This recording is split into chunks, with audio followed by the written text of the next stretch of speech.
Bienvenue à la Cutscene Québec, un podcast où nous jasons à tous les jeudis soirs de l'action et des dernières nouvelles de la scène québécoise de sport électronique, avec le but simplement de rassembler un peu la communauté et de la faire grandir ensemble. Encore une fois, s'il vous plaît, justement, si vous voyez passer des nouvelles, s'il vous plaît, n'hésitez pas de nous les envoyer pour qu'on les couvre sur le podcast ou utiliser le hashtag Jason Esports, J-A-S-O-N-S Esports. N'hésitez aussi pas d'interagir dans le chat, vos commentaires, vos questions. On va essayer de les prendre au fur et à mesure du stream.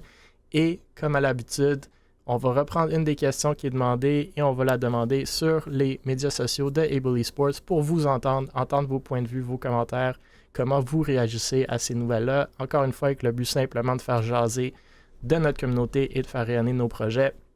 Sans plus tarder, merci d'être là. Vous avez moi, Mille, de retour, encore une fois, cofondateur, VP développement des affaires chez Able Esports et administrateur chez la Fédération québécoise de sport électronique. Babinski, de retour aussi, fondateur de Mirage, que tout le monde connaît bien. Binab, qui est avec nous ce soir pour la première fois, directeur général chez Alpha One, desquels on a souvent parlé. Et Sebi TV, aussi nouveau arrivé, gestionnaire ou manager chez Ducky Esports, aussi desquels on a parlé souvent. Messieurs, merci d'être là ce soir. Pas tant de nouvelles cette semaine, ou du moins beaucoup de nouvelles regroupées sous un parapluie, mais quand même des projets intéressants à discuter. Donc, on va s'y lancer. Le premier sujet, c'est la Coupe québécoise de Valorant, de laquelle on parle beaucoup ces derniers temps. Donc, la CQV ou la Coupe québécoise de Valorant annonce des partenariats avec Red Bull et Kingston Fury cette semaine.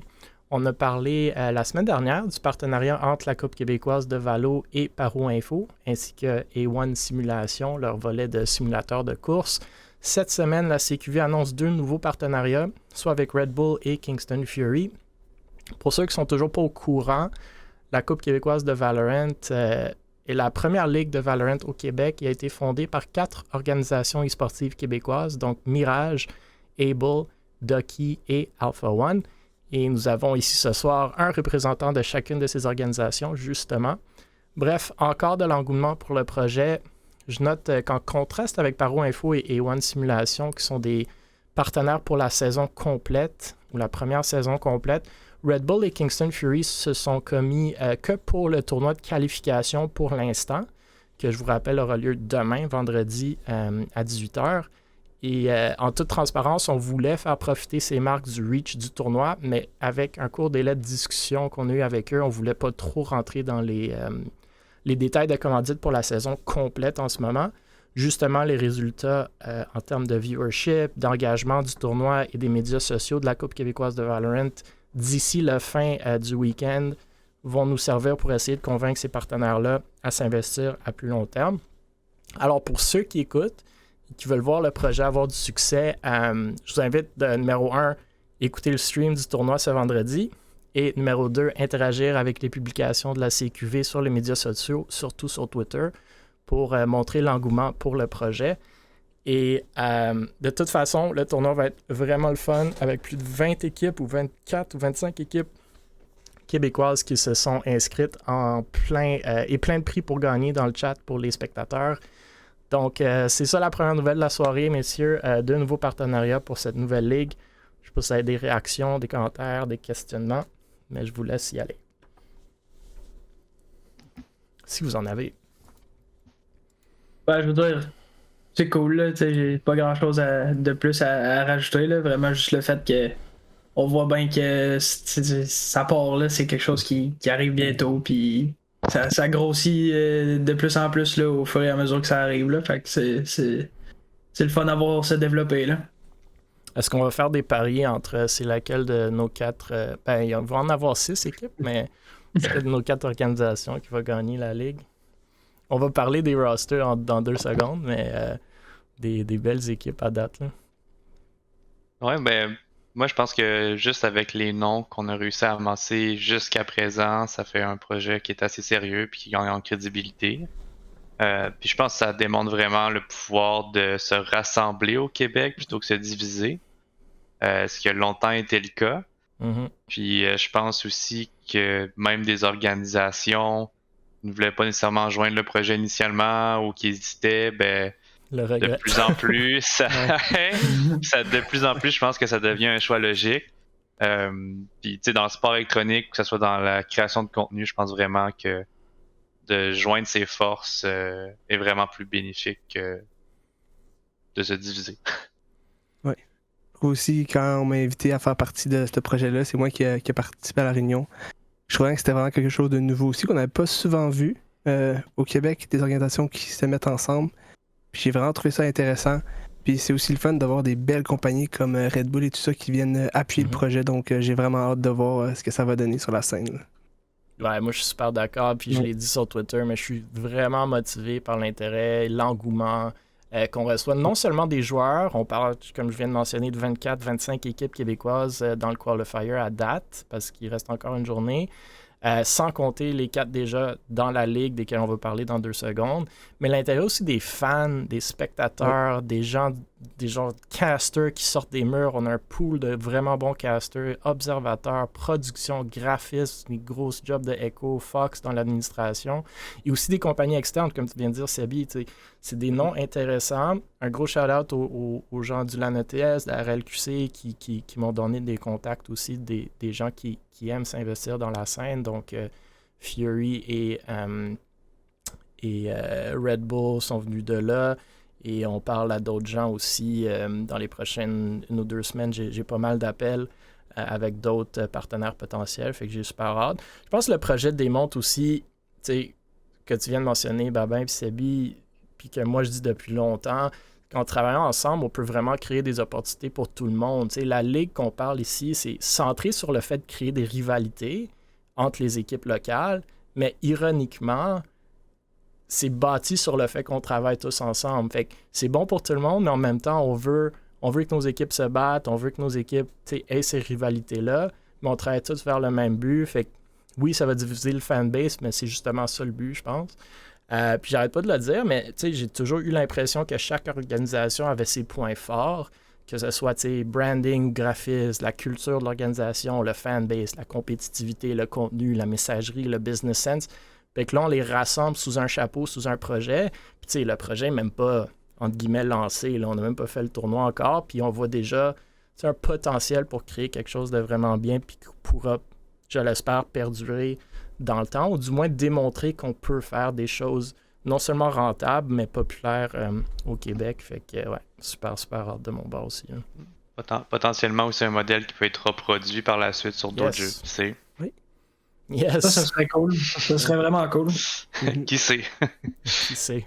Mais juste rapidement, t'as évoqué un point assez que je suis quand même vraiment d'accord, le fait de rivalité. Là. Parce que avant, mettons moi puis Lockwall de notre côté, on avait une petite rivalité avec Valors qui arrêtait pas de nous donner des petits commentaires, mais là maintenant que eux autres sont partis, ben c'est le fun d'avoir des nouvelles organisations là, contre qui on peut se mesurer. Puis étant relativement nouveau, c'est le fun de pouvoir participer à ça. Là, fait que...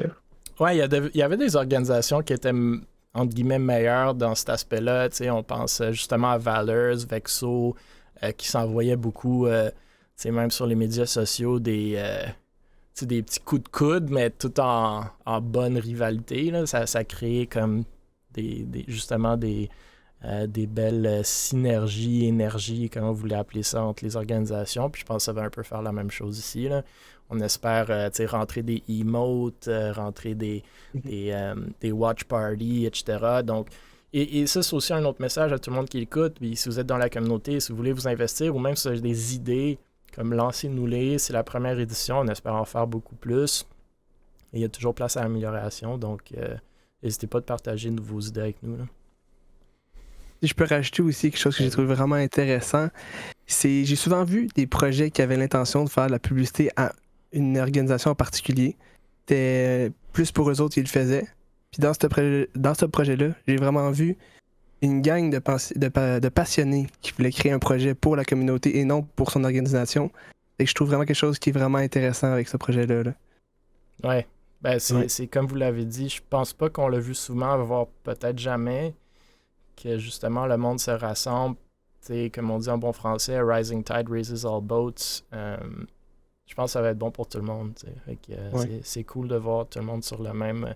C'est sûr qu'on va se poacher des joueurs, il va y avoir du drama, mais c'est un peu ça aussi qu'on veut. Là. C'est le drama qui fait fueler cette énergie-là et ces rivalités-là. Écoutez ça le mardi à la place d'écouter OD le dimanche. Exact. C'est ça, le prochain sujet embarque un peu sur la même discussion, mais donc les 4 organisations fondatrices, Able, Alpha One, Ducky, Mirage, ont dévoilé leur équipe pour la première saison de la Coupe québécoise de Valorant cette semaine. Puis je l'ai mentionné, la Coupe québécoise a été fondée par ces 4 organisations-là. Puis il n'y a aucune surprise pour Alpha One que vous voyez à l'écran, une équipe de laquelle on parle depuis un bon bout maintenant, surtout du fait qu'elle avait fait les finales du Bally Sport Challenge récemment à Toronto, où les 4 gars avaient fini, je pense, 4e. Et qu'on parle de Phalax, Ozu, Pell, Taze, Toskri, ainsi que Styx comme manager. Donc pas une équipe qui est super longtemps ensemble, mais quand même l'équipe québécoise la plus longtemps ensemble à date, j'imagine. Après le LANATES, tout le monde avait un peu éclaté, mais c'est cool de les voir dans la ligue. Puis je pense qu'ils ont des bonnes chances d'avoir des très très beaux résultats. Du côté de Able, sera leur équipe ou notre équipe féminine qui compétira dans la ligue, à savoir Alex, Kunai, Marjorie, Palazzi et Tats avec Nova comme manager. Donc les filles voulaient participer dans la ligue, sont super excitées de jouer. Ils ont un très très bon niveau, mais ça risque d'être assez challenging. Mais j'ai vraiment hâte de voir ce qu'elles pourront faire. Puis elles sont super excitées pour justement y participer. Ducky, ont dévoilé cette semaine leur nouvelle équipe de Valorant. Donc la première fois que l'organisation est dans la scène de Valorant, si je ne me trompe pas. Donc ils ont ajouté plusieurs noms qu'on connaît super bien. Beaver, Blues, FanBF4, Noke et Timotino. Donc, il y en a 2 là-dedans qui sont un peu plus jeunes, beaucoup de potentiel, beaucoup de skills. Et bien entendu, Beaver, Blues et Noke qu'on connaît assez bien dans la scène. Ça fait qu'une autre équipe avec beaucoup de potentiel. Puis les derniers, mais non les moindres, à avoir annoncé leur équipe, Mirage, qui l'ont fait aujourd'hui, si je ne me trompe pas. Grosse équipe, des noms très familiers dans la scène, certains anciens pros. On parle donc de Michael, Caller, SML, Mill et Chicago. Fait qu'il y a beaucoup de gens un peu peut-être surpris de voir certains de ces noms-là dans une ligue locale, mais super excités par ce fait-là. Puis justement, Babinski, comme tu viens de dire, je pense que ça va apporter du beau reach, de la belle énergie dans la ligue aussi de voir ces gens-là. Je vous rappelle donc que la saison régulière commence mardi, le 27 septembre, à compter de 19h. Ça va être tous les mardis pendant 2 mois, 19h, 20h, 21h, 3 matchs par soir de match. Il y a aussi, il va y avoir 2 semaines qu'on appelle des Super Week, où est-ce qu'il va y avoir les lundis aussi. Donc, je pense le premier en octobre et un autre à la dernière semaine de la saison régulière. Ça va être suivi par des playoffs. Les top 4 équipes vont faire les séries. Et un événement final très fortement, probablement, en personne, en LAN. Donc, quelque chose de très, très beau que je pense va être vraiment bien pour boucler cette première saison-là. Et encore une fois, je vous rappelle le qualifier, donc les 2 dernières équipes qui pourront se qualifier à la Ligue, donc 6 équipes au total, se passe demain. Gros qualifier, 24-25 équipes déjà. Ça commence à 18h, ça va aller probablement jusqu'à 1h ou 2h du matin. Des très belles équipes là-dedans aussi, des gens qu'on connaît très bien dans la scène. Donc ça risque d'être super, super compétitif. Je vous encourage fortement de venir écouter plein de prix, comme j'ai mentionné, de nos partenaires Fury, Red Bull, Paro Info pour les viewers.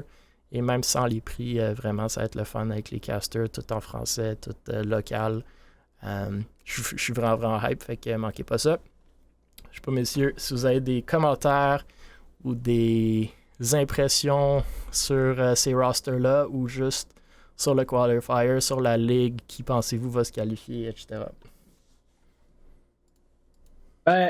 on ouvre le bail contre Mirage, hein, mardi, nous autres, fait que... Chiche! J'ai hâte de voir. Moi, j'ai super confiance en nos boys. On leur parle souvent sur Discord, fait que j'ai hâte de voir ce qu'ils vont être capables de faire dans la ligue. Je sais pas si vous vous souvenez, messieurs, mais Beaver, il y a quelques mois, avait posté une vidéo de Palax, Taze, je pense, qui queuait en même temps que lui en disant que c'était free Elo. Fait qu'au niveau de Ducky. Tu crées déjà les rivalités, j'aime ça. Ouais, je commence déjà.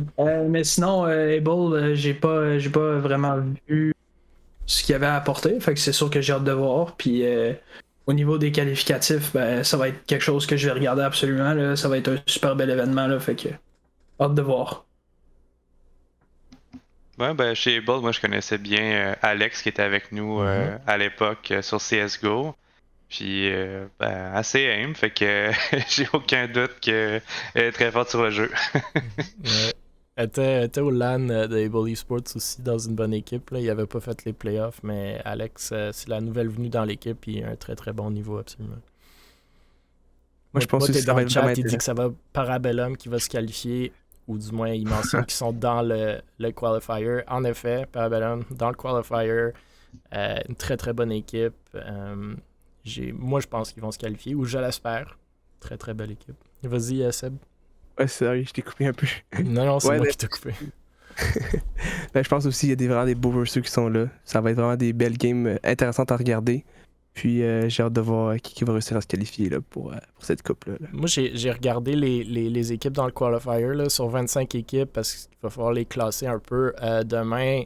Et je pense que j'avais fait rapidement les chiffres hier. Je pense que c'est comme 85-90% sont au-dessus d'un niveau Diamond. Puis un bon 75% au-dessus de Ascendant Immortal. Fait que c'est vraiment du haut niveau. Il y a une coupe d'équipes un peu plus bas niveau. Puis tu sais, good for them, ça va être super le fun de les voir. C'est cool de voir justement du monde qui veulent quand même jouer, qui sont pas du niveau radiant, etc. Mais ça va être peut-être un peu rough pour eux, mais on sait pas, on sait jamais, I guess.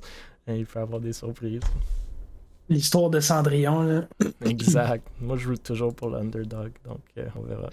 Surtout que c'est des BO1, si je me rappelle bien. C'est des BO1 double élim, fait qu'il faut perdre 2 matchs pour être 10, pour être perdu. Puis comme je vous dis, on va quand même classer les équipes. Mais ouais, il y a tout à fait du potentiel pour des upsets. Là.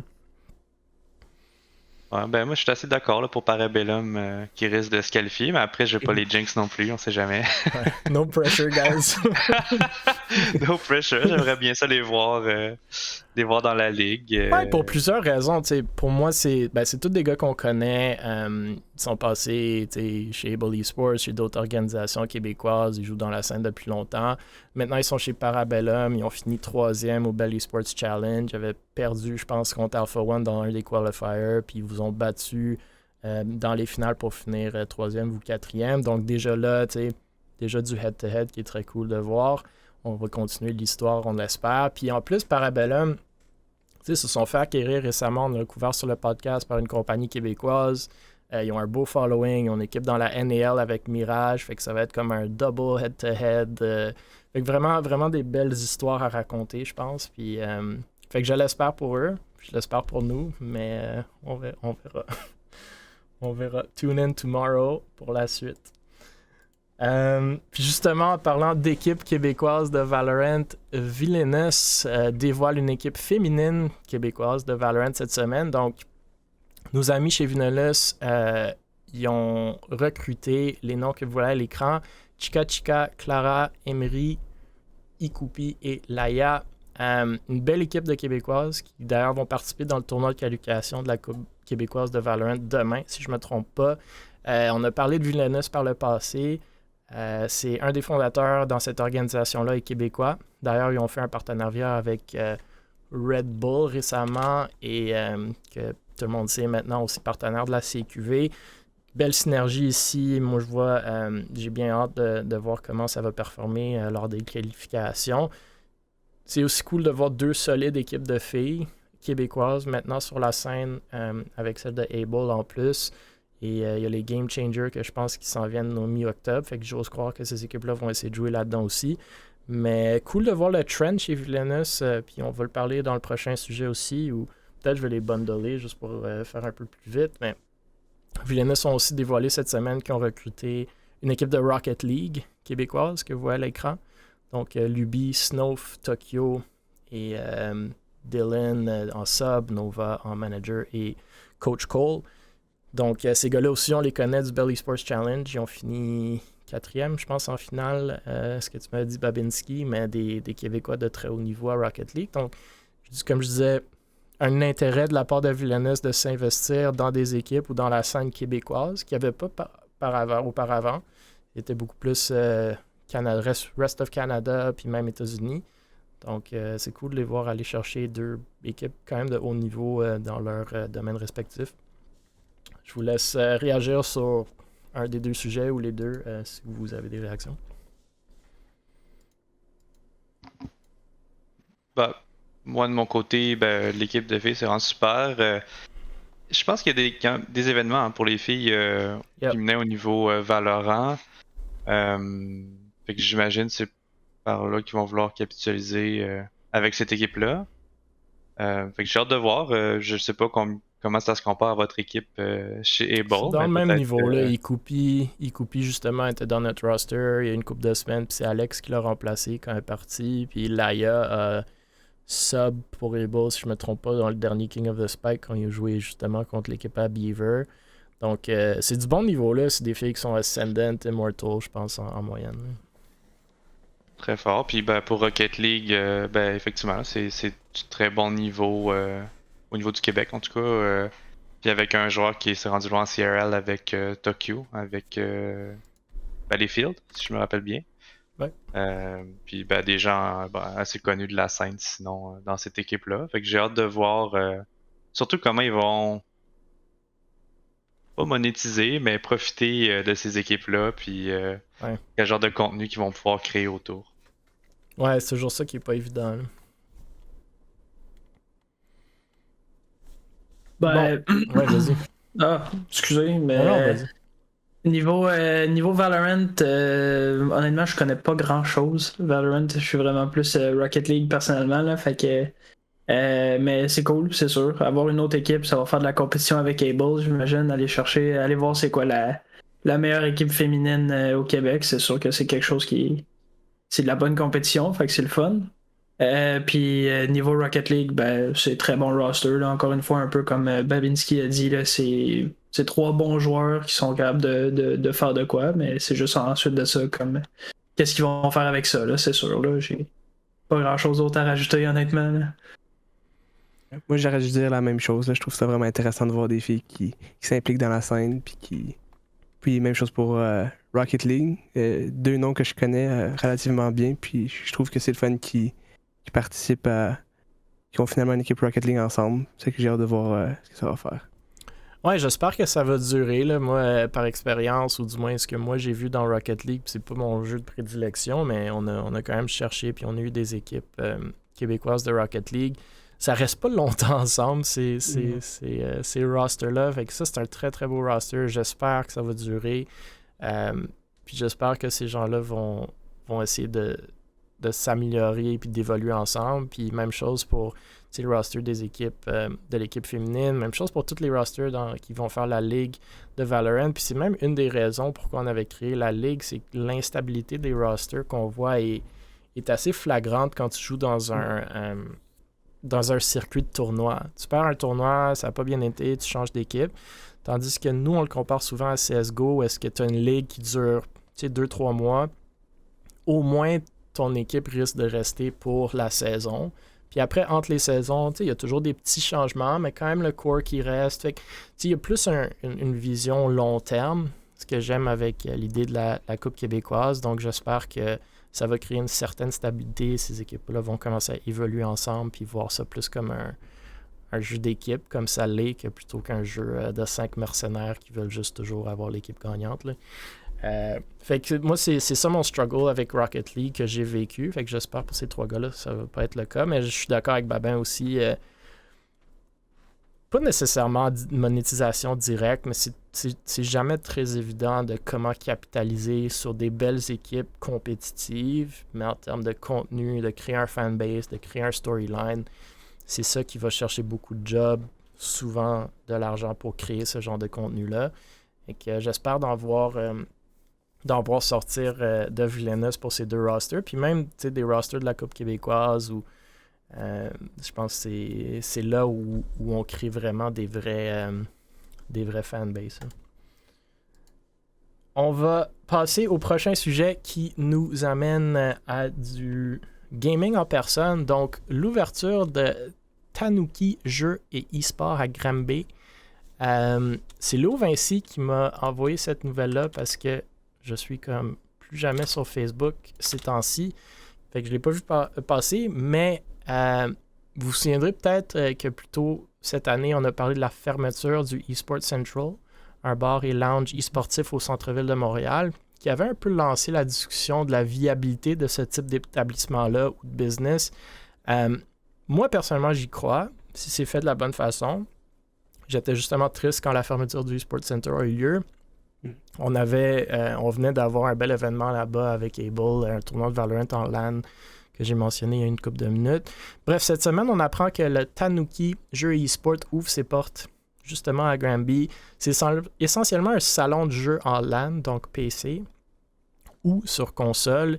Il offre aussi apparemment des camps parascolaires de e-sport. Il y a donc de la bouffe, une salle de PC en LAN, une salle privée de streaming et un salon de console. Ça coûte environ en moyenne 10$ de l'heure pour se louer un ordinateur ou une console. Donc, ils ont expliqué pourquoi ça s'appelle Tanuki. Un Tanuki est un raton laveur japonais. On le retrouve apparemment dans plein de jeux. Au Tanuki, on se dit triper gaming et vouloir offrir un environnement fun, dynamique et unique. C'est Alison et Cédric qui ont lancé ça.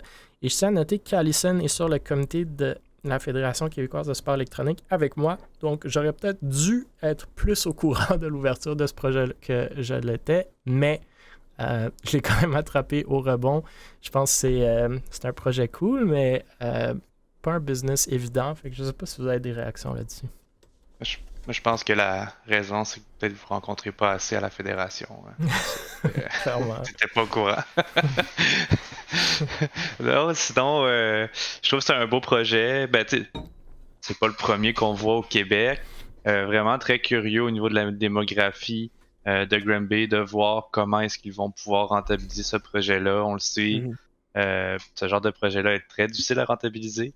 Après, j'imagine que le coût des loyers est beaucoup moins dispendieux à Granby, mais de l'autre côté, il y a peut-être moins de gens qui seront portés à aller là-bas. Versus à Montréal où la démographie est pas mal plus élevée. Ouais. Donc c'est curieux. Après, les installations ont vraiment de l'air... ça a l'air super, ça a l'air très bien. Fait que j'ai hâte de voir comment ils vont s'adapter puis comment ils vont attirer des gens, des événements, je présume, avec des partenariats. Il y a plusieurs débouchés qui sont possibles, mais je pense qu'un des angles qu'ils avaient, c'est peut-être avec les écoles, avec du parascolaire, de ce que j'ai pu voir sur leur site web. Peut-être que ça, c'est un angle qui est possible, mais clairement, il va y avoir beaucoup de démarchage à faire de leur part pour attirer de la clientèle régulièrement.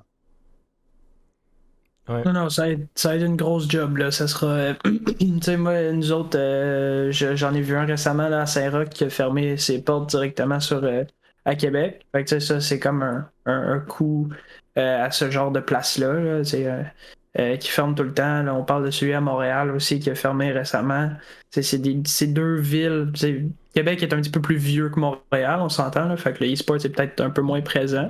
Mais au niveau de Montréal, c'est sûr que c'est plus gros. Fait que ça va être intéressant de voir ce qui se passe à Granby. Là. C'est sûr que, un peu comme on jasait avant le podcast, justement, là, il va falloir que ce soit beaucoup d'événements, il va falloir que ce soit beaucoup de promotions, d'aller chercher les gens qui veulent venir à ce genre d'événement-là. Là. Fait que ça va être intéressant de voir ce qu'ils vont faire avec ça, mais je suis sûr que avec la bonne planification, il y a de quoi faire, là, certainement. Je pense aussi que c'est toujours le fun d'avoir des projets qui sont lancés comme ça. C'est sûr que, comme ils ont dit, c'est pas évident à garder, donc j'ai hâte de voir ce qu'ils vont faire au niveau des événements. Il va y avoir beaucoup de marketing aussi, je pense, à jouer là-dedans. Beaucoup de projets et de la gestion pour que ça fonctionne, mais si je pense qu'ils donnent du cœur, ça devrait fonctionner. Ouais, j'ai J'avais mentionné sur le podcast quand moi, Babinski puis Léo Vinci, on était allés au Fan Expo à Toronto, qu'on avait fait un petit pit stop justement pour voir les gars de Parabellum qui étaient en train de bootcamp dans une place comme ça, là, un LAN avec PC sur Valorant. Mais bon, nous, on est allés les voir, puis les trois, on est restés parce que on se sent bien dans ce genre de place-là.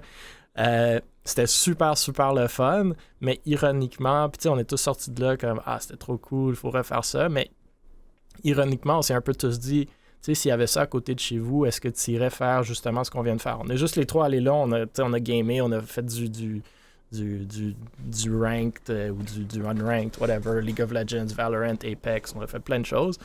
Mais est-ce qu'on le ferait si c'était à côté de chez nous? Puis moi, honnêtement, peut-être des fois, mais j'irais pas souvent parce que je game déjà très bien dans mon sous-sol avec mes amis. On est habitués sur Discord. Puis quand t'as fini, tu montes te coucher. Fait que je suis d'accord avec vous. Moi, je pense aussi que ça passe beaucoup par l'événementiel. Parce que je pense que ça peut attirer le monde. Si t'as une finale de la Coupe québécoise de Valorant à ton événement, là, le monde va se déplacer. Ils vont aller voir si c'est un événement Rocket League, c'est un événement de Fighting Games, c'est un événement de League of Legends. Fait que je pense justement des partenariats-là avec des communautés existantes ou même des organisations ou des équipes dans le milieu, je pense que ça peut beaucoup aider de se rattacher à ces communautés-là. Après, faire perdurer ça à long terme, je sais pas, c'est Granby... Je pense que quelqu'un avait dit, je me souviens plus de qui en joke avant. Moi, je suis de Montréal, je connais pas trop qu'est-ce qu'il y a à Granby, mis à part le zoo de Granby que j'apprécie beaucoup, mais je connais pas la population là-bas. S'il y a des écoles avec qui faire des partenariats, je pense que c'est très important. Sinon, il faut voir, là, il faut trouver des moyens de faire rentrer le monde dans l'établissement. Puis je pense beaucoup du revenu potentiel que tu vas chercher quand le monde rentre, c'est pas sur le 10$ de l'heure, c'est plus sur toute la bouffe puis les drinks que le monde va s'acheter après. Là. Mais moi aussi, j'adore le projet. En riant avec Léo Vinci, quand on est revenu à Montréal de Toronto, on s'est dit, man, il faut se lancer un bar comme ça, on pourrait faire plein d'événements. eSports Central, je pense que ça aurait pu marcher au centre-ville de Montréal, même si le loyer est très élevé. Je pense que ces gens-là avaient juste, comme tu as dit, Sabi, pas le cœur dedans. Fait que je pense que si tu mets le cœur puis tu connais un peu la communauté, c'est possible. Difficile de rendre ça hyper profitable, rentable, mais je pense pas que c'est le but non plus.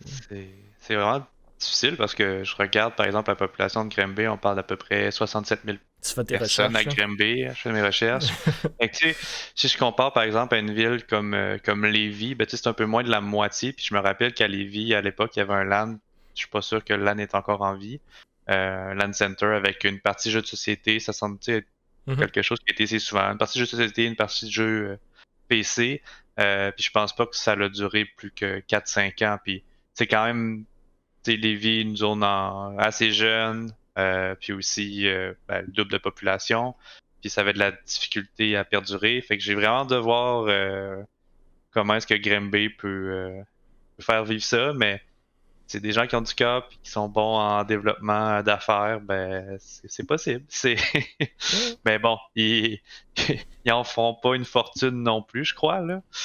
Ça, c'est évident. C'est un peu comme on en parlait après Toronto, quand on était dans le LAN Center. Si je faisais ça, c'est parce que je suis prêt à faire le projet à perte. C'est pas break-even, mais c'est pas là que je fais mon argent, là. Ouais. Ouais, non, c'est pas évident. Je pense éventuellement, t'as peut-être l'option d'un e-sports bar, genre. Après, le monde, encore une fois, là, sont très habitués à écouter tout ce qui est sportif sur Twitch chez eux. Mais il y a quand même un moyen. Que moi, j'avais l'impression qu'eSports Central, pour revenir à eux, s'ils faisaient « Hey, venez écouter les VCT », comme... Il y a des discounts sur les pichets, sur les wings, je sais pas, tu fais comme les Canadiens quand il y a 3 ou 4 buts, t'as des ailes de poulet, comme quelque chose pour faire rentrer le monde.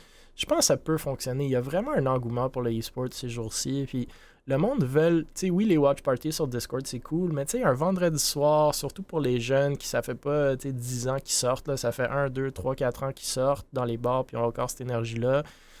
Je pense que ça se fait bien. Mais il faut le faire, il faut faire ce développement-là, il faut faire ce marketing-là, comme vous avez pointé du doigt. Puis avec les écoles aussi, il y a plein de clubs e-sportifs, il y a plein de gens qui veulent faire comme du sport-études, mais du e-sport-études. On le voit ici, l'Académie e-sport Montréal le font, puis il y a quand même des revenus qui rentrent.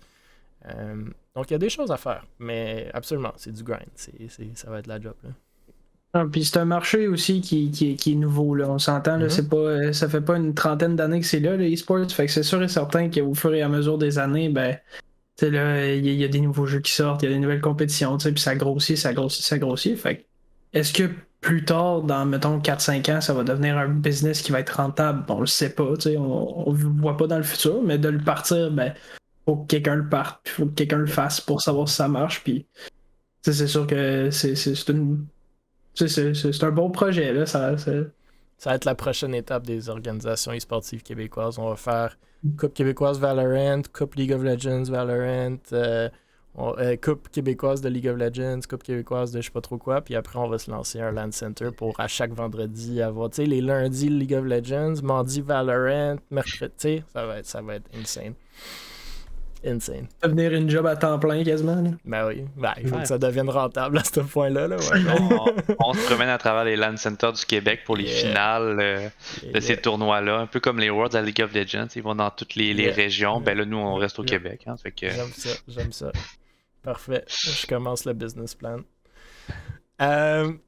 Bon, le prochain sujet, un peu à l'extérieur du e-sport, plus dans le gaming. On dit que le savoir-faire québécois brille en Allemagne. Donc cet été avait lieu le Gamescom en Allemagne, le plus important événement de l'industrie vidéoludique se déroulant en Europe, qui attire des développeurs et des éditeurs à travers le monde. On parle de plus de 350 000 personnes à cet événement-là, si je ne me trompe pas. Le Québec a envoyé une importante délégation de studios. C'est avec l'appui de Québec Epix, Investissement Québec et la Guilde du jeu vidéo du Québec. 23 studios et entreprises québécoises étaient présentes. Il y a eu 6 conférenciers québécois à DevCon, donc un événement pré-Gamescom, et 255 rencontres d'affaires avec ces éditeurs et partenaires internationaux-là qui ont été justement aidés par Investissement Québec. Au plan stratégique et au rapport annuel d'Investissement Québec, eux disent qu'ils sont en mesure, ou ils mesurent leurs actions en regardant les ventes fermes générées par les studios qu'eux accompagnent. Donc, ils ont, financé le fait que ces studios-là aillent à cet événement-là, puis ils disent comment eux voient comment c'est rentabilisé, c'est voir s'il y a des ventes éventuelles qui sont faites par ces 255 rencontres plus-là. L'année dernière, ils disent que pas seulement dans le secteur du jeu vidéo, mais les retombées des opérations d'Investissement Québec international, c'était 1,8 milliard de ventes des entreprises soutenues. Puis ils parlent aussi, pour faire le transfert vers quelque chose de plus québécois, du Megamix qui s'en vient au mois de novembre à Montréal. C'est pas de la même envergure ou même pas proche du Gamescom, mais un événement pas mal copié-collé, mais plus petit à Montréal qui se donne en novembre. Donc, il y a quand même des volets e-sportifs là-dedans. Et je pense que beaucoup de notre communauté sportive peut bénéficier en faisant justement des rapports, des connexions à ce genre d'événements-là. Mais pour revenir à la nouvelle, je voulais souligner le fait que le Québec brille beaucoup, puis c'est un hub international, mondial sur le gaming. Et je pense que, personnellement, qu'on ne capitalise pas assez sur ce fait-là pour tout ce qui est e-sport. On ne voit pas assez d'e-sport. Je suis toujours surpris de combien on fait du game dev et combien peu on fait du e-sport. Mais je pense peut-être que ça va grandir avec le temps. Fait que je tenais à souligner la nouvelle. Je ne sais pas s'il y a vraiment grand-chose à dire là-dessus, mais peut-être vous avez des flashs ou des commentaires ou des réactions. Sinon, il reste un sujet après. Ben, niveau e-sports, rapidement, moi j'ai toujours vu un petit peu que le Québec était un petit peu en retard, contrairement à certains autres pays / régions. Les événements qui se passent à Toronto versus les événements qui se passent à Montréal ou quoi que ce soit, ben c'est sûr que c'est pas la même envergure, là, un peu comme tu as mentionné. Là. Fait que de voir un petit peu le fait que le Québec s'implique un petit peu ailleurs qu'au Canada, ben c'est le fun. Là. Ça peut amener plusieurs débouchés là, possibles dans le futur. Ça, c'est cool. Oui. Moi, je trouve que ça m'a surpris honnêtement quand j'ai vu cet article-là de voir qu'il y avait autant d'implications du Québec qui se déplacent comme ça en Allemagne. ça m'a quand même surpris. Je m'attendais pas à ce qu'il y avait autant. Que le Québec s'impliquait autant à ce niveau-là. Sincèrement, moi, je suis moins surpris un peu parce que je sais que le gouvernement investit énormément dans les projets entrepreneuriales, que ce soit le jeu vidéo, les projets tech. Il y a beaucoup de soutien. Si tu veux te lancer en affaires au Québec, il y a tellement d'accès à des subventions, puis justement des subventions à aller programmes. chercher pour la Coupe québécoise de Valorant, selon toi? Sérieux, c'est sûr que oui. Il faut juste Je faire l'effort. Je te mets sur le projet, Babine. Faut juste faire l'effort. prochaine. Faut juste faire l'effort. C'est vraiment que ça, il y a tellement de. C'est juste que les gens prennent souvent pas la peine. Par contre, l'industrie du jeu vidéo, entre autres avec la guilde, sont très développés et connaissent où aller chercher l'argent de ces subventions-là. Donc, l'ensemble des compagnies de jeux qui sont sous la guilde sont souvent guidées pour aller chercher toutes ces subventions-là. Fait qu'ils font vraiment un très beau travail de ce côté-là.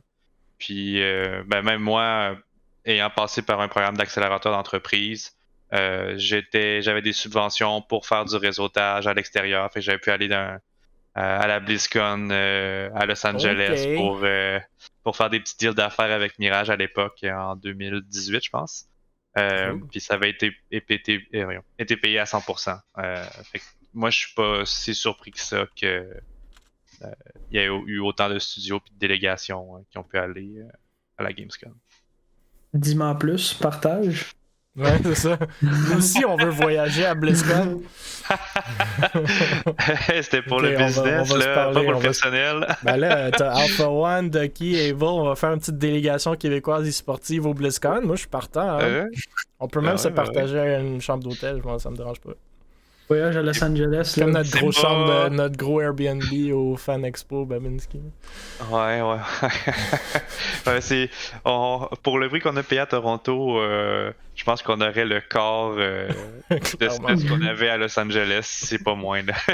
On aurait une voiture peut-être. C'est correct, là, on s'achète un Winnebago ou une grosse van. Là, mais... il y a des gens qui louent sur Airbnb leur Toyota Camry pour dormir. Fait que... Entrepreneuriat, tu parles. Ok. Mais oui, il va falloir qu'on se parle. Dernier sujet de la soirée que j'ai vu passer puis que je trouvais quand même une discussion intéressante. Donc, cette semaine, il y a eu une lettre du président de Twitch, Dan Clancy, sur le partage des revenus d'abonnement, donc de sub. Comme plusieurs le savent sûrement, Twitch applique un partage de 50-50 sur les revenus nets issus des abonnements pour la grande majorité des streamers. Certains des plus gros streamers ont par le passé eu des splits 70-30, donc 70 qui allaient vers le streamer, 30 vers Twitch pour les abonnements. Essentiellement, Twitch, dans cette lettre-là, voudrait tout ramener à 50-50, donc abolir les 70-30 et ne plus en émettre pour ce qui est du 70-30, du moins pas aussi souvent qu'avant.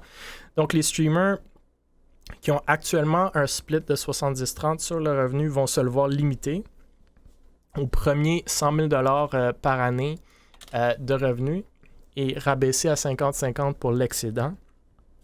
Et ce, à compter du 1er juin 2023, si je ne me trompe pas. Twitch spécifie que pour environ 90% des streamers qui bénéficient d'un accord standard avec des conditions d'abonnement premium, ce changement n'aura pas de conséquences à leur niveau de revenu actuel. Si je comprends bien, cette politique n'affecte que genre 500-600 des plus gros créateurs sur Twitch présentement qui vont gagner à peu près 29% moins de revenus par abonné après avoir atteint le palier des 100 000. Ils disent aussi que l'augmentation récente des parts de revenus publicitaires, donc à 55%, est un bon moyen pour les streamers pour combler la différence ou la perte subie par les changements au split sur les abonnements. Ils disent qu'un split 50-50 souligne un travail d'équipe. Puis poursuivre pour évoquer les coûts de leurs services et cite que d'après les tarifs publiés par Amazon Interactive Video Services, la solution de vidéo en direct utilisée par Twitch, que les coût de diffusion pour un créateur qui stream 200 heures par mois devant 100 spectateurs simultanés dépasse les 1 000 $ US par mois en termes de coût pour Twitch pour diffuser ce contenu-là sur les serveurs d'Amazon Interactive Video Service. Donc, C'est un peu ça que Madame Zoom est venue publier sur Twitter cette semaine. Moi, j'ai des réactions. Je sais pas si vous en avez. Je sais pas si vous avez vu passer cette affaire-là. Mais je vous laisse réagir avant de commenter de mon côté, si vous en avez. Ben, personnellement, on dirait que ces temps-ci, Twitch, ils ont de plus en plus de L, si je peux me permettre. Là. Je vois souvent des gros créateurs de contenu qui migrent plus vers YouTube, en tout cas, qui changent de plateforme. Fait pour eux autres, est-ce que, encore une fois, ramener un changement au niveau de la monétisation, est-ce que ça peut être avantageux? Ben, je vois pas l'intérêt, là. Si ça fait déjà plusieurs années que vous fonctionnez comme ça donne quoi de... Peut-être parce qu'ils ont vu qu'ils étaient dans le négatif, je sais pas, je suis pas dans leur tête, là, mais on dirait que ces temps-ci, de plus en plus, là, ils commencent à perdre des gros noms, puis à perdre des Puis la réaction à ça me semble contre-intuitive. Genre, tu perds du monde, Ouais, puis pendant exact. que ça arrive, t'empires les conditions. T'sais, moi, le meilleur exemple que je peux penser, c'est Ludwig. Ouais. Ludwig, qui est un gros streamer américain là, qui a migré vers YouTube. Ben, YouTube vient acheter beaucoup de streamers aussi. Là. Aussi. Je pense qu'ils viennent signer des gros contrats avec des cash upfront ou whatever. Mais oui, le trend est là, right? Ouais, c'est ça. C'est le monde part progressivement de Twitch pour aller vers d'autres plateformes. Puis c'est plate pour Twitch parce que moi, ça a été ma plateforme de stream depuis que je me suis lancé un peu sur Internet. Fait que c'est sûr que c'est plate parce que c'est une belle plateforme, mais c'est à quoi ils veulent en venir, c'est plus ça. Il y a comme. Je vois pas le bout, là. C'est juste ça, là. Babinski, Sebi. Je peux y aller. Moi, ça fait longtemps aussi que je fais des lives sur Twitch. Ben, j'ai un peu arrêté, mais je trouve qu'ils ont commencé à faire beaucoup de changements. Moi aussi, j'ai vu beaucoup de tweets sur Twitter qui disaient qu'il y avait des gens qui voulaient aller sur YouTube. Je me dis qu'il veulent peut-être faire des changements pour avoir plus d'argent, mais à ce niveau-là aussi, peut-être qu'ils vont en perdre. Donc, au final, ça va revenir la même chose. Donc, j'ai hâte de voir comment ça va perdurer dans le temps, cette compagnie-là. D'ailleurs, moi, ça devrait quand même rester parce que c'est quand même une très grosse compagnie, mais on sait jamais, là. Yannick. Je pense que là, on a déjà discuté autour d'un verre à Toronto, mais... Plusieurs verres, ouais. mais sincèrement, je pense pas que les gens sont conscients de la chance qu'ils ont de pouvoir avoir un service comme Twitch et de streamer et ça gratuitement en échange de revenus. Personnellement, j'ai une startup qui fait du broadcast, mais plus du côté, disons, entreprise. Et ça coûte cher faire du streaming. Les gens sont pas conscients, même si AWS, alias bon, Twitch, a ses propres serveurs, c'est pas donné, ça coûte cher. Puis, je dirais probablement que ce qui coûte cher, puis pourquoi ça vise les grands créateurs, ce qui coûte cher, c'est plus t'as de gens qui regardent ton stream, plus c'est exponentiel comment ça va coûter cher. Ça Grosso modo, ça là. bouffe la bande passante. C'est ça. Versus un petit créateur, oui, il va coûter cher, puis peut-être qu'il fait même pas de revenus. Il y en a beaucoup là, qui streament à comme 4 personnes, puis ils ont pas d'argent du tout. Fait que, tu sais, ça, on s'entend, là, c'est de l'argent jeté par les plus de fenêtres. 100 000 $ par année pour que ça s'applique. Là. Exactement. Fait que c'est vraiment une minorité, puis je peux comprendre pourquoi ils le font. Parce que, comme je dis, un one to many en anglais, un à plusieurs, ben plus t'as de plusieurs, ben plus ça coûte cher, puis c'est, comme je le dis, c'est... T'agrandis parce que c'est une personne, je sais pas comment l'expliquer techniquement, là, mais t'as Tu veux nous faire un dessin sur MS Paint? T'as plusieurs personnes qui leachent la même vidéo, ouais. Puis il faut que tu puisses envoyer toute la même bande passante à tous ces gens-là en même temps, puis plus t'en as, puis plus c'est dur, puis plus ça coûte cher. Fait que je comprends pourquoi ils le font aux gros créateurs de contenu, ça fait du sens. C'est sûr que les gens vont dire, ben là, blablabla, ils font de l'argent, mais Twitch c'est pas rentable. Fait que faut qu'ils trouvent une manière. Nous, autour d'une bière avec Mille, nous on discutait, puis on proposait même, ben pourquoi quelqu'un pourrait pas payer pour être sur Twitch? Mais les gens, c'est sûr qu'ils diraient, ben voyons donc, ça n'a pas de bon sens. Mais pour vrai, tu sais, que le service que Twitch offre, là, de streamer, ben comme on le fait en ce moment, là, au podcast, là, on s'entend, là, on n'est probablement pas rentable pour Twitch. Non. OK? On n'est pas rentable pour Twitch. Mais ça, ce service-là, je suis persuadé que 1000 Able paierait je sais Ouais. pas, 15$ par mois juste pour faire du broadcast. Mais le truc, c'est que les gens sont tellement habitués à la gratuité que Twitch, ils n'ont pas le choix de trouver un modèle qui va faire qu'ils vont rentabiliser. Fait que de là, pourquoi ils poussent autant les publicités? Parce que c'est le modèle, si on regarde YouTube, qui rapporte de l'argent. Puis les subs, je m'excuse, mais ça rapporte pas tant d'argent que ça. On aurait dû, c'est ça qui est on ça. aurait dû live stream notre discussion avec Léo Vinci parce que c'était pas un verre, c'était beaucoup de verres, puis c'était très dynamique comme discussion. Mais moi, je suis d'accord avec, tu sais, comme bon avocat, je suis d'accord avec tout ce qui a été dit. Fait que, tu sais, premièrement, il faut comprendre, comme Babin l'a mentionné un peu en passant, mais qui a peut-être échappé à certains, que Twitch est détenu par Amazon. Fait qu'ils ont été justement achetés parce qu'il y avait des synergies existantes et flagrantes, selon moi, avec les serveurs et les plateformes de souscription e-commerce. Moi, j'ai aimé dans l'article qu'ils mettent le point sur ça coûte cher, notre service. Ce que j'ai pas aimé, c'est qu'ils ont été trop spécifiques. Ils ont dit le prix d'un Amazon Interactive Video Service, c'est 1000$ par mois. Mais c'est le prix, c'est pas le coût. Tu comprends? Comme moi, si je vends un Big Mac 10$, ça coûte pas à McDo de 10$ de faire ce Big Mac-là. Fait que c'est ça que j'ai pas aimé. Parce que c'est pas le coût réel pour Twitch. Là. Twitch, il paye pas le prix, le plein prix des services Amazon. Donc j'espère que c'est pas un réel cash flow qui se fait là. Mais tout ça pour dire, moi, j'ai pas grand problème avec le fait qu'ils font 50-50. Je suis un peu surpris qu'ils veulent backtrack. Tu sais, au pire, comme fait juste, OK, from now on, c'est juste 50-50. Puis ceux qui l'ont déjà, our fault, on l'a pas bien passé à notre affaire. Mais c'est backtracker que je trouve que publiquement parlant, tu sais, c'est 500 créateurs. Je comprends qu'ils sont peut-être pas rentables, mais il va en avoir d'autres qui vont venir par après. Mais après, est-ce que tu peux vraiment te le permettre?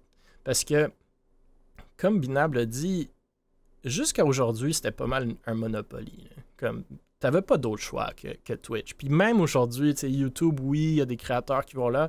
Personnellement, je pense pas que la plateforme est bien adaptée pour le streaming. Il faudrait quasiment faire un site web complet, juste copier-coller Twitch, parce que moi, trouver un stream sur YouTube, puis je suis assez Internet savvy, même si je suis vieux, c'est difficile.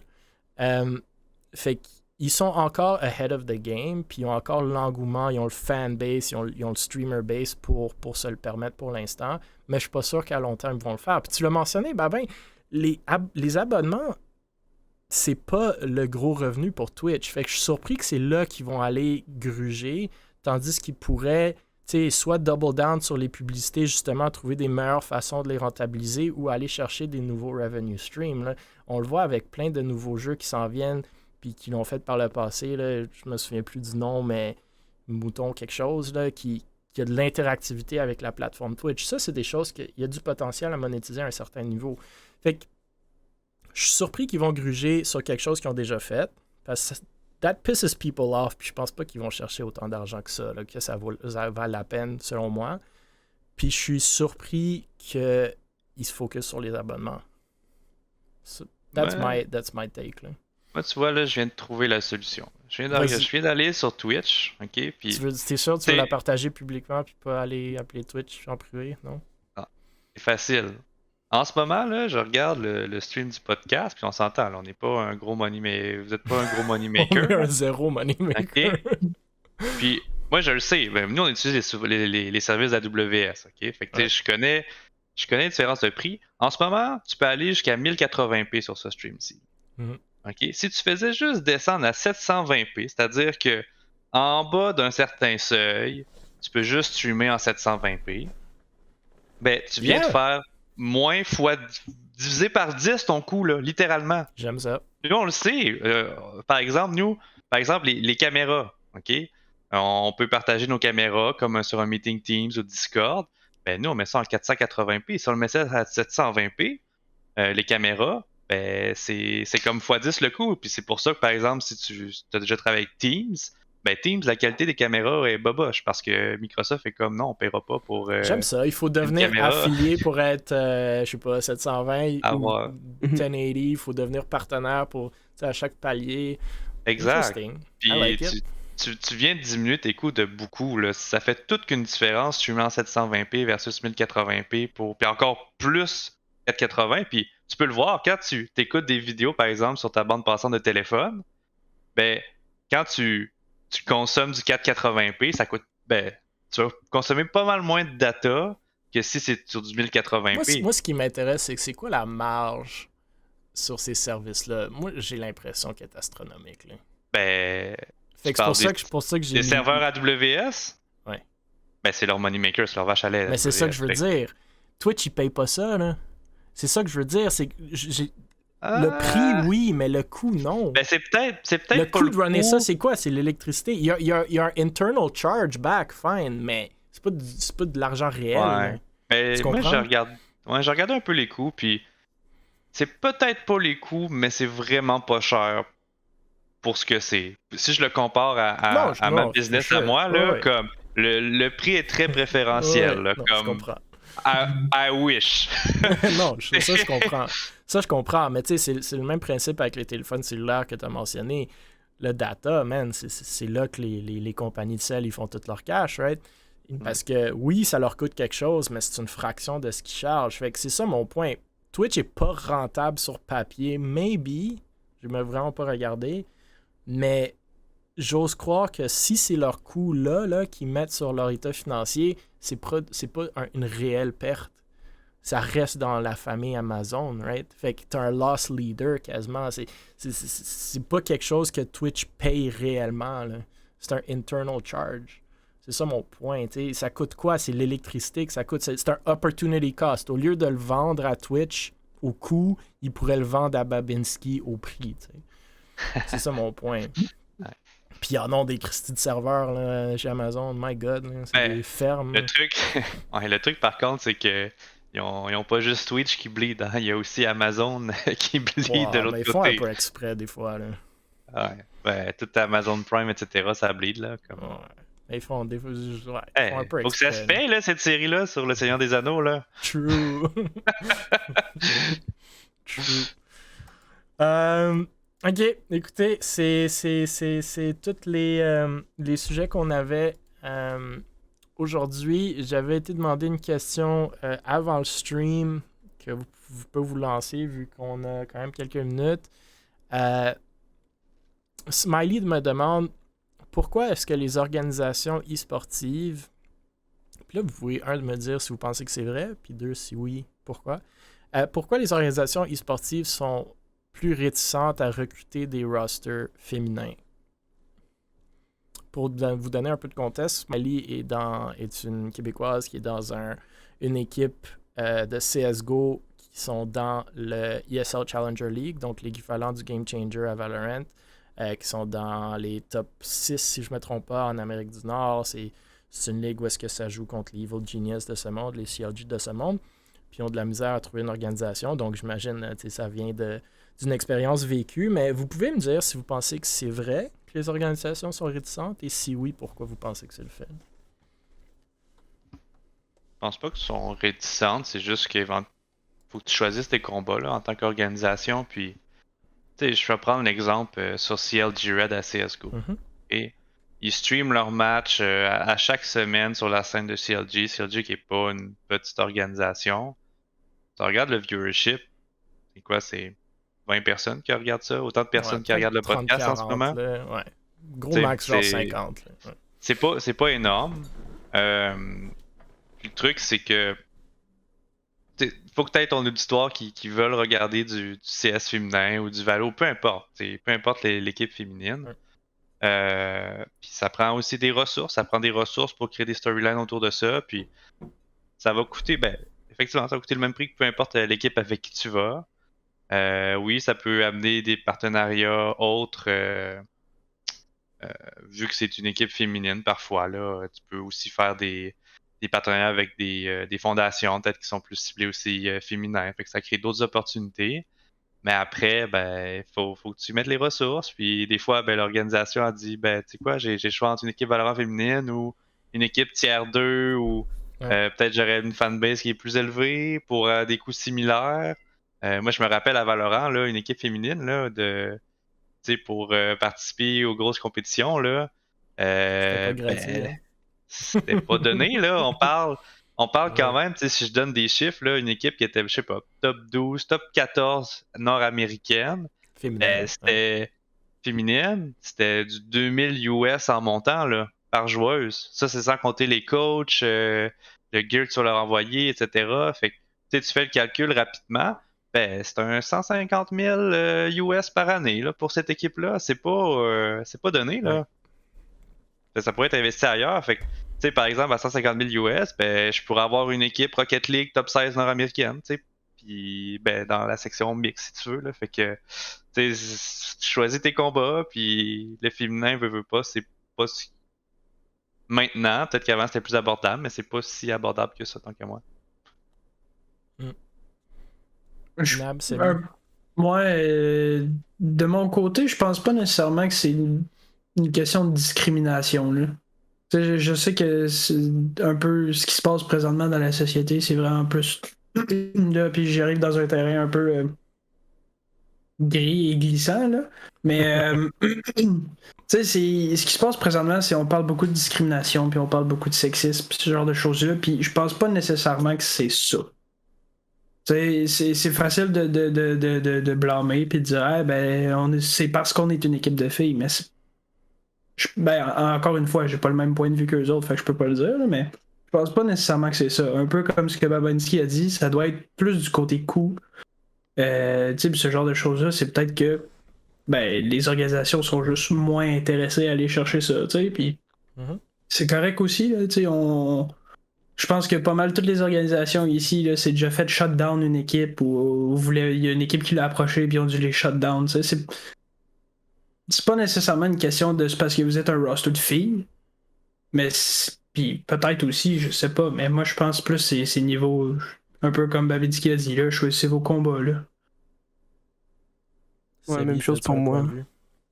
Ben moi je pense honnêtement que ce soit une équipe de filles ou une équipe d'hommes, ça change absolument rien pour moi. T'sais, si en tant que Ducky, on a une équipe qui vient nous contacter, moi ça change absolument rien. Je pense vraiment comme Babidski a dit, c'est les coups qui viennent en jeu parce que je pense pas qu'il y ait une différence entre les deux de prendre soit une équipe de femmes ou d'hommes. Ouais. Ouais, je suis d'accord. Puis j'arrête pas de le dire, c'est une question de retour puis une question de valorisation. T'sais, comprenez votre valeur. Je pense même que en tant qu'équipe de filles, puis je suis d'accord avec Binab, je pense pas que c'est du sexisme loin de là, mais en tant qu'équipe de filles, je pense que vous commencez avec une valeur plus élevée d'habitude parce que le seuil pour être sur un stream où est-ce qu'il y a des centaines, sinon même des milliers de spectateurs est moins élevé.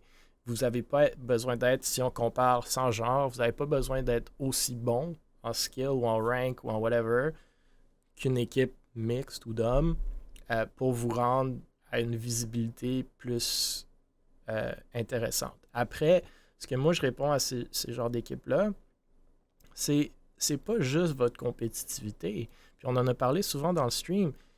Créez du contenu, soyez populaire, soyez actifs sur vos médias sociaux, repostez vos clips, interagissez avec le monde. Si vous venez à une organisation, puis vous êtes bonne, sans plus, vous avez 20 followers sur Twitter, si vous venez à une organisation, puis vous êtes peut-être aussi bonne ou même un peu moins, puis vous avez chacun 10 000 followers sur Twitter, je vous le garantis que la valorisation, ton 150 000 ou whatever it is, est beaucoup plus facile à atteindre. Viens pas me demander 150 000 ou 100 000 ou même 30 000, whatever it is, si tu peux pas générer ce type de revenu-là. Même si c'est une équipe gratuite, là, tu veux rentabiliser quelque chose, il faut créer du contenu qui coûte de l'argent. Il faut envoyer ce monde-là à des LAN. Il y a plein de coûts associés à une équipe compétitive. Fait que développez votre brand. Venez déjà étant une équipe avec un following, avec une énergie, avec un fanbase, avec du contenu que vous créez. Pitchez ça à une organisation, demandez-leur ce que vous voulez, ce que vous cherchez réellement, puis démontrez-leur pourquoi vous valez ça. Puis c'est ça que le monde n'a jamais dans leur pitch. Donnez-nous 150 000, 30 000 par joueur par année. C'est un salaire minimal, là. C'est pas too much to ask.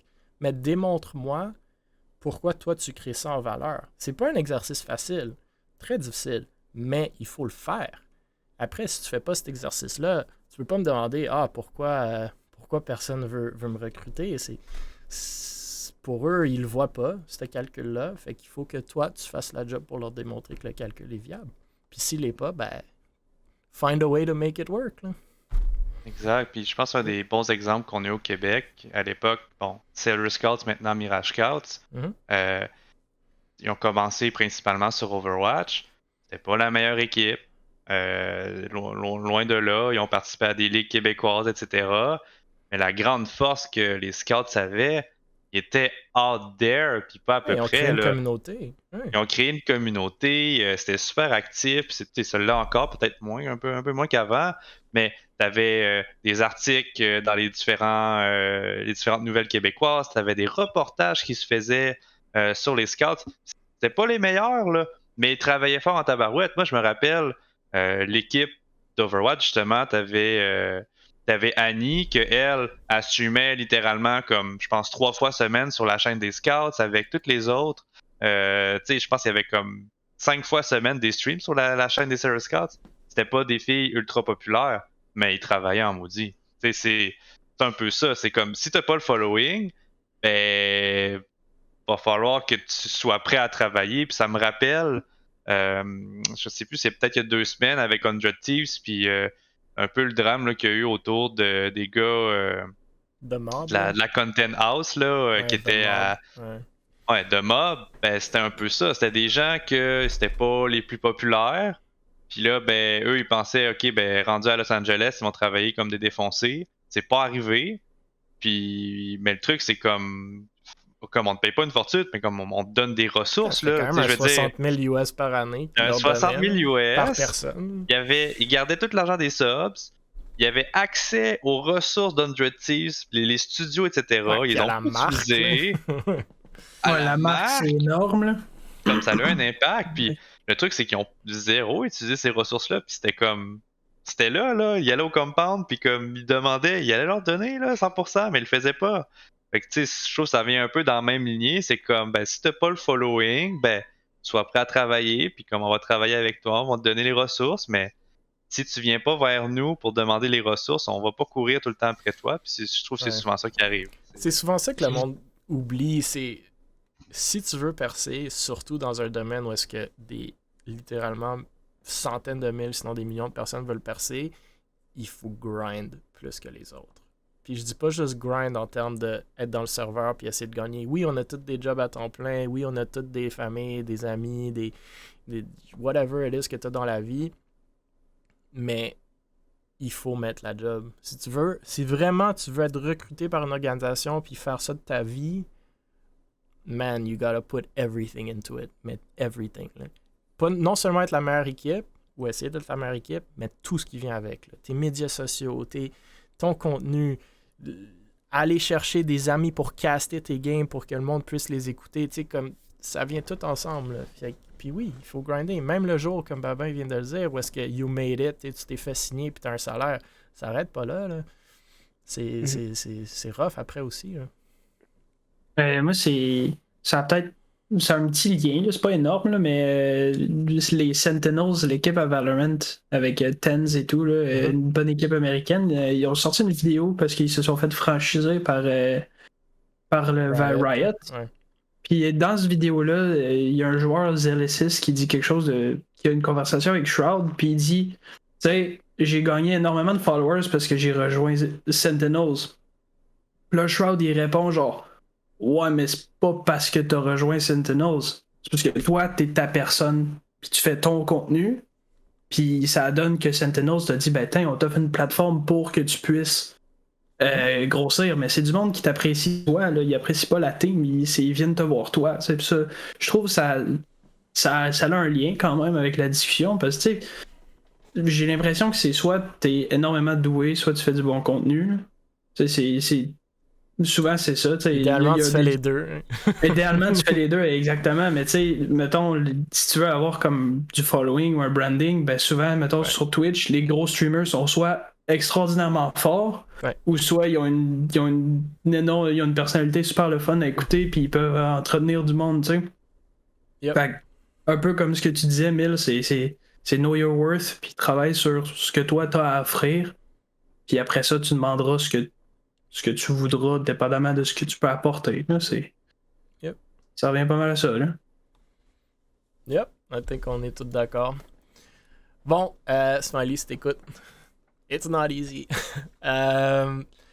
Fait que c'était tous les sujets officiels pour la soirée. Je sais pas, messieurs, si vous avez des sujets, des shout-outs, des commentaires, idées, insultes, des nouvelles qu'on n'a pas vu passer avant qu'on ferme le stream. Ben, j'ai un petit shout-out à faire à Wolf, notre content creator, parce que je l'ai drôlement oublié dans le post de la CQV, fait que je souhaite m'excuser à lui à ce moment-là. Je trouve que c'est un bon moment. C'est quoi tu l'as oublié dans la post? Ben, il y a eu un post, il y a quelqu'un qui a fait un post qui disait c'est qui vous avez hâte le plus de voir jouer. Fait que là, j'ai sorti ma team, mais je l'ai oublié lui. Fait que là... Ouais, mais il joue dans les qualifiers, dans une très bonne équipe d'ailleurs. Puis, ouais, peut-être il va vous faire face. Je sais pas comment ça va fonctionner, ça, mais bon, on verra. Mais oui, Wolf, très bon joueur. Shout-out à lui, là. J'ai hâte de voir Ducky Beaver Mirage en action. Tout à fait. Je pense que c'est week 2 ou week 3, ça, mais ça va être le fun, absolument. Ça va Il y a brasser. déjà des très belles histoires qui se passent ici. Là. J'ai vraiment hâte demain, ça va être le fun. Là. Même moi, honnêtement, j'étais surpris quand j'ai vu Beaver puis Melody, là. J'étais comme quoi? Ça fait que j'ai hâte de voir ce que ça va donner. Ducky, ça va être le tremplin pour la carrière professionnelle de joueur de Valorant de Beaver. Là. You were there on day one. On va voir si ces mots accotent son talent. Il peut-tu walk the walk? Ouais, j'ai hâte de voir ça. Ça va être vraiment, vraiment cool. Ça, c'est mon premier shout-out. Des grosses semaines qui s'en viennent en termes de Valorant québécois. Demain, il y a un bon, je sais pas, 6, 7, 8 heures de Valorant. Ça commence à 18h demain soir. Donc, pluguez-vous. Plein de choses à gagner, mais encore plus intéressant. Les gens qui vont jouer, les équipes qui vont jouer, vous les connaissez vraiment tous. Les casters, vous les connaissez. Ça va être casual, le fun, vraiment une belle première édition d'un projet qu'on espère va durer longtemps. Et la saison commence mardi, donc vraiment, d'ici Noël, là, vous avez plein de beaux contenus à regarder à tous les mardis et une coupe de lundi. Puis sinon, l'équipe de CSGO de Able Esports joue dans 15 minutes sur ce channel dans les playoffs de ESEA Main. Donc, revenez regarder si CS, ça vous intéresse. Mais sinon, merci messieurs, merci tout le monde dans le chat, merci à tout le monde qui écoute sur d'autres plateformes par après. Comme vous le savez, tous les épisodes sont sur le YouTube d'Able Esports, Spotify, Apple Podcasts, Google Podcasts. Abonnez-vous, likez, commentez, shootez-nous vos questions, interagissez avec le contenu. Vraiment, le but de tout ça, incluant la Ligue Valorant, c'est de faire jaser de notre scène, faire travailler le monde ensemble, sortir des nouveaux projets, faire rayonner tous ces trucs-là pour justement créer des opportunités pour les gens. On parle qu'est-ce que ça prend pour devenir pro, pour faire ça à temps plein. Ça prend une communauté qui a assez de poids puis assez d'engouement pour créer la valeur qu'on vient de parler. C'est pas juste les joueurs, c'est à tous les niveaux qu'il faut démontrer cette valeur-là. Donc, on le fait ensemble, comme Sebi, Bina, Babinski l'ont dit aujourd'hui avec ce projet-là. Merci, #Jason Esports, JASONS Esports pour tout sujet que vous voulez qu'on couvre sur le podcast. Sinon, on se voit jeudi prochain, mais comme je vous dis, ce soir, CSGO Able, puis plein d'autres choses là, que j'oublie. Demain, Qualifier Valorant. Dès mardi, la Ligue commence, puis plein d'annonces entre-temps. Donc, soyez des nôtres. Messieurs, merci beaucoup. Bonne soirée.